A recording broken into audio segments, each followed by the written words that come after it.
SSC GD কনস্টেবলের advertisement হয়তো শীঘ্রই বের হবে, 16 জুলাই বের হওয়ার কথা আছে, সেটা চেঞ্জও হতে পারে। যাই হোক, এটাকে সামনে রেখেই আমাদেরকে সামনে এগোতে হবে।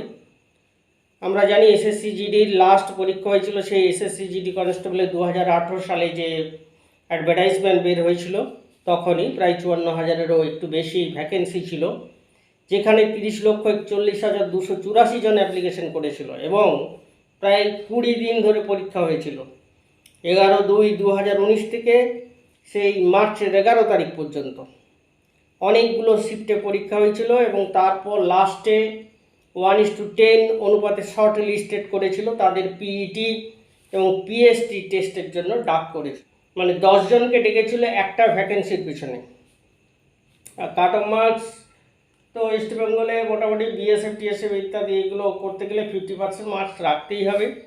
যদিও মার্কস নর্মালাইজ হয়, এটা মাথায় রাখতে হবে। নর্মালাইজ বলতে যে নাম্বারটা পাওয়া যায়, বিভিন্ন ধরনের পরীক্ষা হয় তো একটা সমপরিমাণ সাম্যতা বজায় রাখে, একটা পরে একটা হিসেব হয়, সেই অনুযায়ী করা হয়। মাঠে যে পিইটি বা পিএসটি টেস্ট হয় সেটা শুধু কোয়ালিফাইং মার্কস হিসেবে ধরা হয়, কিন্তু রিটেনে যে নাম্বারটা পাই সে নাম্বারটাই হচ্ছে একেবারে ফাইনাল মেরিট লিস্টের নাম্বার। এটা মাথায় রাখতে হবে। এর জন্য যে 25টা জিআই থাকে, 25টা ইংরেজি থাকে, 25টা জিকে থাকে আর 25টা ম্যাথ থাকে, খুব ভালো করে করতে হবে, খুব ভালো করে করতে হবে। আর সব থেকে গুরুত্বপূর্ণ জিনিস যেটা, সেটা হচ্ছে এটা পশ্চিমবাংলার ক্যান্ডিডেটদের পক্ষে একটু অসুবিধা, কারণ এটা ইংলিশ আর হিন্দিতে হয়। তোমাকে যদি কোয়ালিফাই করতে হয়, এটা উন্নত করতে হবে। ইংরেজি উন্নত না হলে, যেহেতু ইংরেজিতে সব কোশ্চেন, তাহলে ইংরেজিটাতে ভালো করে বুঝতে হবে, তবে এটা পরিষ্কার ক্লিয়ার কাট করা যাবে। সব থেকে বড় কথা, করতে করতে একটা অভ্যাস হয়ে যায়, সেটা বোঝা যায়। যাই হোক, আজকে আমি এখানে এসেছি একটু জিআই নিয়ে আলোচনা করার জন্য। 2018 সালে ফার্স্ট শিফটে যে পরীক্ষা হয়েছিল, সেই পরীক্ষাতে যে জিআইয়ের কোশ্চেন 25টা ছিল, সেইগুলো নিয়ে আজকে আলাপ আলোচনা করব যে কেমন ধরনের কোশ্চেন হয় এসএসসি জিডি কনস্টেবলে।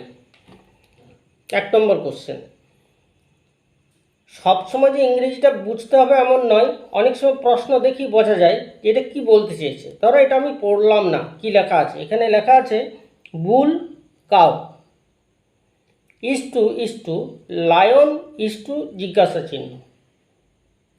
এটা দেখে বোঝাই যাচ্ছে বুল মানে ষাঁড় আর কাউ মানে গরু, তাহলে লায়ন মানে সিংহ, তাহলে সিংহী হবে। উত্তর হবে লায়নেস, 1-এর এ। এই ইংরেজিটা না পড়েই কিন্তু এইটুকু দেখে বুঝে ফেললাম। আমি একটু পড়ে নিই। Select the option that is related to the third term the same way as the second term is related to the first term. এই যে সেকেন্ড টার্ম, এটার সঙ্গে যে সম্পর্ক, ঠিক সেই রকম এখানে কী এমন হবে যার সঙ্গে এর সম্পর্ক হবে। তা নিশ্চয়ই এটা লায়নেস হবে, সিংহী হবে। লায়নেস অ্যান্সার হবে, লায়নেস। তাহলে 1-এর এ। 2 নম্বর, অনেক বড় স্টেটমেন্ট, বিবৃতি আর সিদ্ধান্ত, কনক্লুশন, সেই নিয়ে একটা জিআই। এটা একটু অনেকটা পড়তে হয়। বলছি রিড দ্য গিভেন স্টেটমেন্টস, নিচের বিবৃতিগুলো পড়ো, অ্যান্ড কনক্লুশন কেয়ারফুলি, এবং সিদ্ধান্ত নাও carefully, and decide which of the conclusion logically follow from the statements. নিচের বিবৃতিতে যুক্তিযুক্তভাবে কোন সিদ্ধান্তটি অনুসরণ করছে বা মেনে চলছে। প্রথমে আছে all scientist working in Japan are talented. জাপানে যত বিজ্ঞানীরা কর্মরত সবাই বুদ্ধিমান। তারপর আছে সাম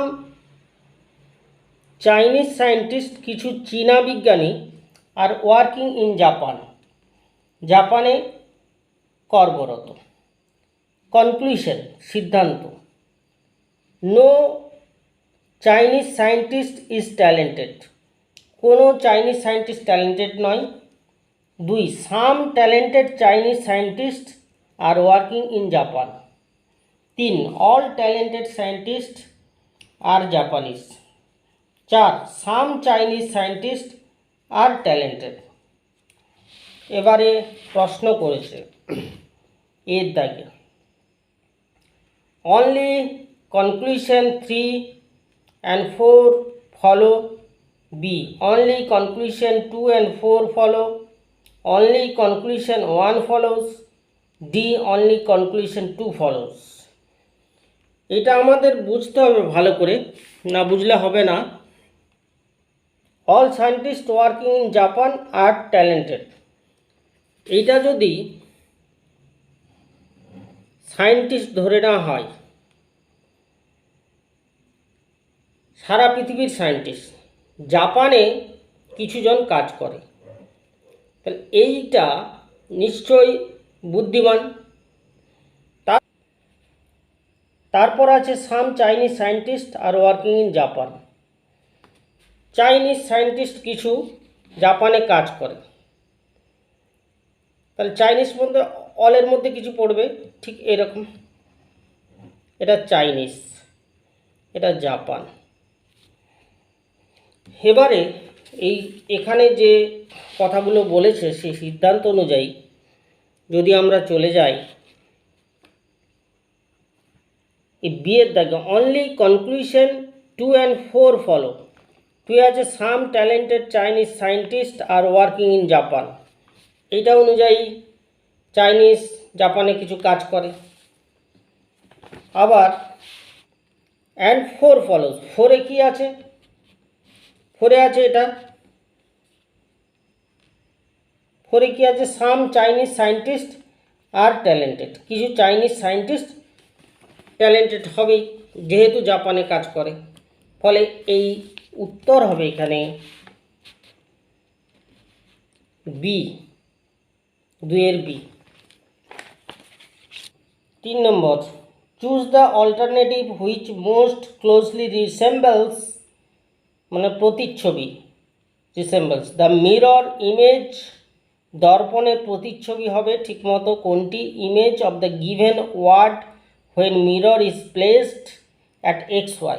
এভাবে যদি দাঁড় করিয়ে দেওয়া হয় তাহলে কোন ছবিটা, কোন প্রতিকৃতিটা হবে।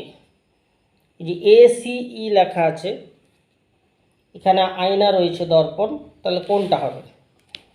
প্রথমে আছে ACE, এরকম হবে নাকি এটা হবে, নাকি এটা হবে, না এটা হবে। এখানে বোঝাই যাচ্ছে যেহেতু এর পাশাপাশি পরিবর্তন হয় দর্পণে, লম্বালম্বি পরিবর্তন হয় না, সেক্ষেত্রে প্রথমটা যে এটা আগে আসবে আর সিটা এখানে আসবে আর এইটা এই যে এদিকে হয়ে যাবে, অতএব এই উত্তরটা হবে এটা, 3-এর ছেড়ে দেবো। 4-এর প্রশ্নটা ভুল আছে, অতএব 4-এর প্রশ্নটা ছেড়ে দেবো, 5-এ চলে যাব।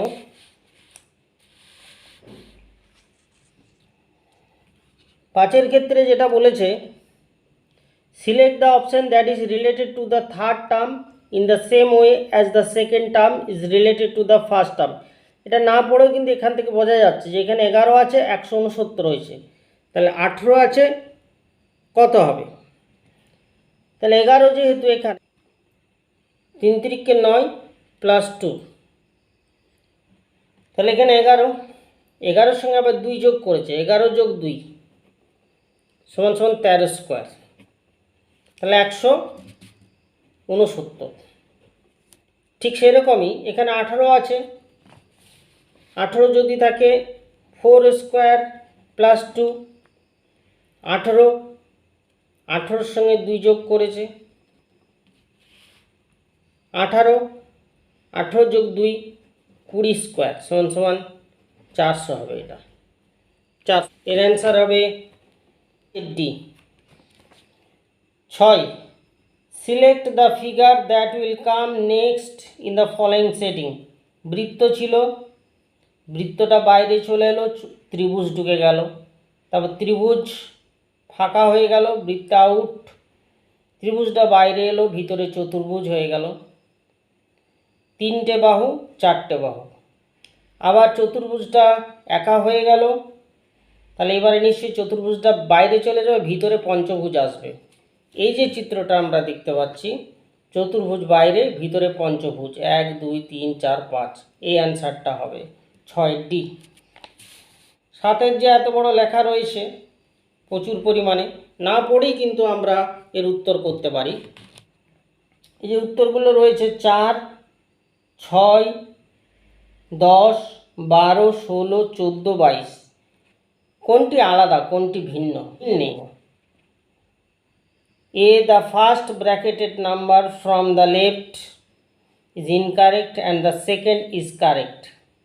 এই বাম দিক থেকে ইনকারেক্ট আর এটা কারেক্ট, কিন্তু আমরা এখানে দেখছি 4-এর পরে 2 6 ঘর, তারপর 4 ঘর 10 ঘর, তারপর আবার 2 ঘর 12, আবার 4 ঘর 16, আবার 2 ঘর বাড়া উচিত ছিল, এটা ভুল আছে। 16 যোগ 2 18 হওয়ার কথা ছিল। সেই কথাটা কোথায় লেখা আছে যে the first bracketed number from the left is correct, first bracket 12 and the second is incorrect, তাহলে ডি হবে 4-এর ডি। এই যে সেকেন্ড ইজ ইনকারেক্ট এদিক থেকে, তার 14টা ভুল আছে। 8-এর ক্ষেত্রে select the letter that will come next in the following series, পরেরটা কি আসবে? ও পি কিউ আর, যে পি কিউ আর 3 ঘর যাচ্ছে, এস টি ইউ 3 ঘর যাচ্ছে, ভি ডাব্লিউ এক্স 3 ঘর, ওয়াই জেড এ 3 ঘর, বি সি ডি, ডি হবে। এর অ্যান্সার হবে এর 8-এর এ D. 9, identify the odd one from the following. L K I J মানে এদিক থেকে, I J K L, W X Y Z, A B C D, P Q R S হতো, তাহলে এটা অড, অড মানে আলাদা, ভিন্ন, তাহলে এইটা হবে। The statements below are followed by two conclusion labeled 1 and 2. Assuming that our information in the statements is true, even it appears to be at variance with generally established fact, that variance with generally established fact decide which conclusion logically and definitely follows from the information given in the statements. দেখতে হবে সে আগেরটার মতো যুক্তিযুক্ত বিবৃতি আর কনক্লুশনের মধ্যে কোনটা পড়ে সেটা দেখতে হবে। এখানে যেটা আছে স্টেটমেন্টস বিবৃতি, সাম ডলস আর ফ্লাওয়ার্স, কিছু পুতুল হয় ফুল, নো ট্রিজ আর ডলস, কোনো বৃক্ষই পুতুল নয়। তাহলে এখানে 3টে জিনিস আছে, সাম ডলস আর ফ্লাওয়ার্স, কিছু পুতুল হয় ফুল, কিন্তু এই গাছের ব্যাপারটা কিছু বলেনি, তাই গাছটাকে দূরে রেখেছে। এবারে আমরা কনক্লুশনে যাব। কনক্লুশনে আছে নো ডলস আর ট্রিজ, কোনো পুতুলই বৃক্ষ নয়, সাম ফ্লাওয়ার্স আর ট্রিজ, তাহলে এটা কোনটা হবে? এখানে আছে বোথ কনক্লুশন 1 and 2 ঠিক, অনলি কনক্লুশন 1 ফলো। এখানে দেখা যাচ্ছে কোনো পুতুল বৃক্ষ নয়, এ কথাটাই ঠিক।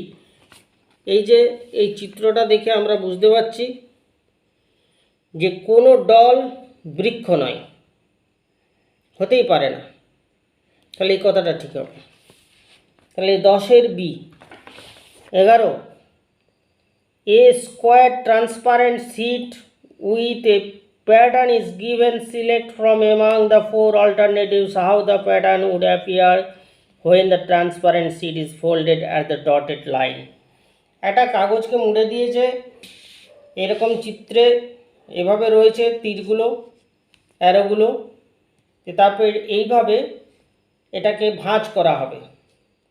এই যে চিত্রটা রয়েছে, তাহলে কেমন চিত্রটা আসবে সেটা, এটা আসবে, এটা আসবে, এটা না এটা, না এটা, কেন বোঝা যাচ্ছে এটা, এটা হবে সি।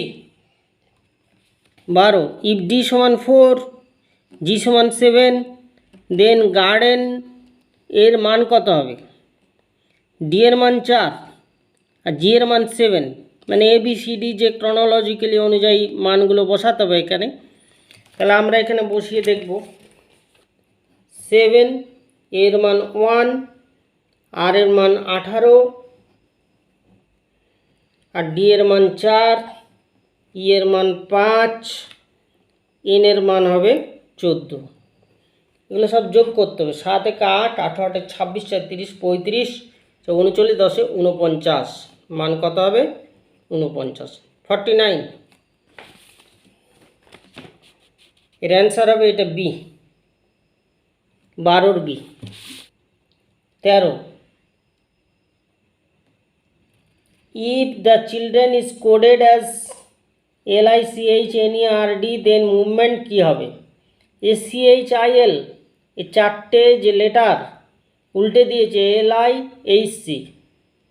LIHC, আবার এদিক থেকে চারটে NERD করেছে, তাহলে MOVE উল্টে যাবে EVOM, তারপর হবে TNEM। তাহলে অ্যান্সার কোনটা হবে? EVOM TNEM। একেবারে চলে যাবে 13 ডি এরটা, 13 D. 14, select the option figure which when placed in the blank space of the problem figure would complete the pattern. এখানে যে চিত্রটা আমরা দেখতে পাচ্ছি, এখানে নিচের এই ছবিগুলোর মধ্যে কোন ছবিটা হবে সেটা বাছাই করে দিতে হবে। এই ছবিগুলোর মধ্যে দেখানো যাচ্ছে না একটা ক্যামেরায়, এখানে আগে বুঝে নিতে হবে। এই দিকে ঘুরে গেছে, এইদিকে মানে ঘড়ির কাঁটার উল্টো দিকে ঘুরেছে, দিয়ে এখানে এসছে, আবার উল্টো দিকে ঘুরে এখানে এসছে, তাহলে নিশ্চয়ই উপরে যাবে। এরকমই চিত্র হবে, উপরে যাবে। উপরের দিকে কোনটা রয়েছে? এটা রয়েছে, প্রথমটা হবে। অ্যান্সার হবে এ, 14 এ।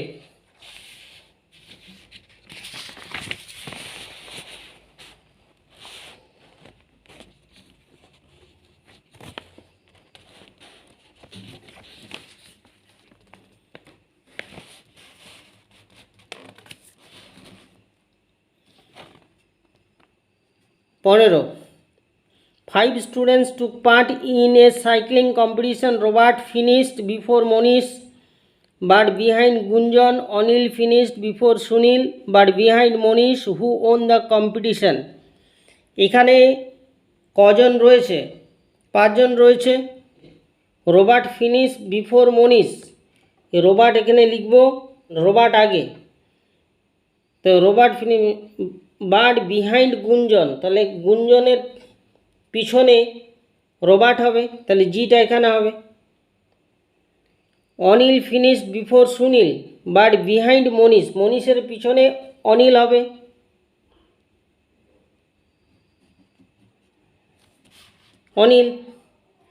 অনিলের পিছনে সুনীল হবে। 1 2 3 4 5 হয়ে গেল। Select the Venn diagram that best illustrate the relationship between 3 given classes, school, teacher, student. মানে স্কুলের মধ্যে টিচার আর স্টুডেন্ট থাকবে। এখানে যে ছবিগুলো আছে, এই ছবি তো স্টুডেন্ট আলাদা আর স্কুল টিচার একসাথে হতে পারে না, বা পাশাপাশি হতে পারে না, এরকমটাও হতে পারে না। স্কুল, যদি এটা স্কুল ধরা হয় তাহলে একটা টিচার একটা স্টুডেন্ট, তাহলে এটা হবে ডি এরটা হবে, 16 D. 17, select the option that is analogically the given pair. একই রকম থাকবে যুক্তিপূর্ণভাবে। C D H I, C এর পরে ডি, ডি এ এখানে এইচ হয়েছে, ক ঘর গেছে। কিউ এর পরে আর S T U V, S T U V 4 ঘর গেছে। ঠিক সেরকম এখানে C D H I, 17 C D H I, D এর পরে 4 ঘর গেলে এইচ গেছে, তাহলে কিউ এর পরে 4 ঘর ইউ, আর ভি ইউ এর পরে ভি, অতএব এটা হবে 17 এ। Identify the odd pair from the following. Odd মানে অন্যরকম, আলাদা, সেটা কোনটা? Egypt, Cairo, Iraq, dinar, Greece, Athens, Italy, Rome. এখানে দেখা যাচ্ছে যে ইরাকের রাজধানী দিনার নয়, এটা মুদ্রা, কিন্তু বাকি যে মিশরের কায়রো রাজধানী, গ্রিসের অ্যাথেন্স, ইটালির রোম, তাহলে এটা বি হবে, 18 B. 19, 5 students are standing in a line. Suman is standing next to Pranav but not next to Dina. Kumar is standing next to Raju, who is standing on the extreme left, and Dina is not standing next to Kumar, who is standing in the middle. অনেক বড় প্রশ্ন, ঠান্ডা মাথায় এগুলো করতে হবে, তাহলে কিন্তু ক্লিয়ার বোঝা যাবে। আছে 5টা দাগ করে নেব, 1 2 3 4 5। তারপর পড়ে পড়ে এগুলো ঠিক করতে হবে। 5 Suman is standing next to Pranav but not next to Dina. Suman প্রণবের পাশে থাকলে দিনার পাশে নেই। সুমন হয় তাহলে প্রণবের পাশে থাকলেও দিনার পাশে থাকতে পারে না। Kumar is standing next to Raju, রাজুর পরে কুমার রয়েছে। Who is standing on the extreme left, তাহলে কুমার একেবারে বাম দিকে রয়েছে, কুমার বাম দিকে রয়েছে, তাহলে নিশ্চয়ই রাজু এখানটাই হবে। তাহলে প্রশ্ন কি? হু is standing in the middle, মিডিলে কে আছে দেখে নেব আমরা। 1 2 1 2, এস দিয়ে নাম সুমন, উত্তর হবে Suman. 19 D. 20 identify the odd one from the following. Down, large, এবাব, up. Down, এবাব, up এগুলো ওই নিচু, উঁচু, উপরে। লার্জ মানে বৃহৎ, একটু অন্যরকম, তাহলে অড নাম্বার হবে এখানে লার্জ। এটা প্রশ্ন করে যে choose the option figure in which the problem figure is hidden embedded rotation is not allowed. এই যে ছবিটা দেখতে পাচ্ছি, এই ছবিটা নিচের এই ছবিগুলোর মধ্যে কোথায় লুকিয়ে রয়েছে? এই ছবিটার মধ্যে লুকিয়ে আছে, এই ছবিটার মধ্যে লুকিয়ে আছে, নাকি এই ছবিটার মধ্যে লুকিয়ে আছে, না এই ছবিটার মধ্যে লুকিয়ে আছে? আমরা দেখতে পাচ্ছি বিয়ের দাগে এই যে চিত্রটা, যে এখানে সোজা এই যাচ্ছে, তাহলে এই ছবিটার মধ্যে এই ছবিটা লুকিয়ে আছে, পরিষ্কার বোঝা যাচ্ছে। 22 identify the number that is different from the rest. এখানে রয়েছে 196, 256, 252, 121, সবগুলোই পূর্ণবর্গ। 196, 256, 121, 252টা পূর্ণবর্গ সংখ্যা নাই, অতএব এটি অড নাম্বার, আলাদা নাম্বার, ডিফারেন্ট। সি পাইছে, সি। দেখতে পাচ্ছি 1 গুণ 2 প্লাস 1 সমান সমান 3, 3 গুণ 2 মাইনাস 1 5, 5 গুণ 2 প্লাস 1 11, 11 গুণ 2 মাইনাস 1 21, 21 গুণ 2 প্লাস 1 43, 43 গুণ 2 বিয়োগ 1 মানে মাইনাস 1 85, 85 গুণ 2 170 যোগ 1 171, 171 গুণ 2 342 বিয়োগ 1 341। সি এর দাগের অ্যান্সারটা হবে 341। 24 identify the number that does not belong to the following series. এই সিরিজের মধ্যে কোন নাম্বারটা নেই সেটা খুঁজে বের করতে হবে। এখানে আছে 2, 1 কিউব প্লাস 1 2, 2 কিউব প্লাস 1 9, তারপর 3 cube plus 1 28, 4 cube plus 1 4 4 16 4 64 plus 1 65 হওয়ার কথা ছিল, কিন্তু 64 দিয়েছে এখানে, অতএব এর উত্তর হবে ডি, 64টা ভুল। এখানে যে প্রশ্ন দিয়েছে 6 offices on a floor are allotted to A B C D E and F. 6টা অফিস রয়েছে, A B C D F তাদের নাম respectively. The offices are arrange in 2 rows, দুটো সারিতে সাজানো আছে। 1 facing the north and the other facing the south. 3টে রয়েছে উত্তর দিকে মুখ করে আর 3টে দক্ষিণ দিকে মুখ করে। B got a north facing office and is not next to D. D and F got diagonally opposite offices C. Which offices is next to F? got a south facing office and E got a north facing office. Which of the following combination got south facing offices? এটা আমরা প্রথমে আমাদেরকে বিচার করতে হবে। এখানে ছখানা office আছে, কখানা? ছখানা, তিনখানা করে ভাগ আছে। প্রথম অফিস এটা ধরলাম নর্থ, এটা ধরলাম সাউথ, এটা ধরলাম নর্থ, এটা ধরলাম সাউথ। তাহলে প্রথম অফিস এখানে, তারপর অফিস এখানে, তারপর অফিস এখানে, এই দিকে মুখ করে আছে ধরলাম, সাউথের দিকে। আর নর্থের দিকে মুখ করে আছে এগুলো, এরকম আঁকতে হবে। এবারে পড়তে হবে, লেখা আছে B got a north facing office. B উত্তর দিকে মুখ করে আছে and not is not next to D. তাহলে বি ডি উত্তর দিকে মুখ করে আছে কিন্তু পাশাপাশি থাকে না। তাহলে উত্তর দিকে যদি মুখ করে থাকে বি আর ডি, নিশ্চয়ই এই লাইনটাতে হবে, কিন্তু পাশাপাশি থাকবে না B D. D and F got diagonally opposite offices. কোনাকোনি থাকবে ডি আর এফ একেবারে উল্টো দিকে। C whose office is next to F, তাহলে সি আর এফ ঠিক অপোজিট সাইডে আছে। Got a south facing office, C আর এফ। তাহলে একদিকে যদি ডি করা হয় ডায়াগোনালি নিশ্চয়ই এফ রয়েছে এখানে। বি আগে বলা হয়েছিল B got a north facing office and is not next to D, তাই বি নিশ্চয়ই এখানে রয়েছে। বি যেহেতু ডি এর পাশে থাকবে না, বি এখানে রয়েছে। তাহলে মধ্যখানে একজনই বাকি রয়েছে, সেটা হবে এখানে E. C whose office is next to F got a south facing office. C আর এফ পাশাপাশি থাকবে, সিটা এখানে হয়ে যাবে। বাকি কে রয়েছে? এ, এটা এখানে লিখে দেবো। Which of the following combination goat south facing offices. দক্ষিণ দিকে মুখ করে কোন অফিসগুলো আছে? আমরা এখানে দেখতে পাচ্ছি দক্ষিণ দিকে মুখ করে আছে এ সি এফ বা এএফসি, যা ইচ্ছা বলা যেতে পারে, F C A. B answer, B. যাই হোক, এখানেই শেষ করলাম। আমার এই চ্যানেল বা ক্লাস ভালো লেগে থাকলে অবশ্যই সাবস্ক্রাইব করবে, লাইক করবে, কমেন্ট অবশ্যই করবে। থ্যাংক ইউ, ধন্যবাদ।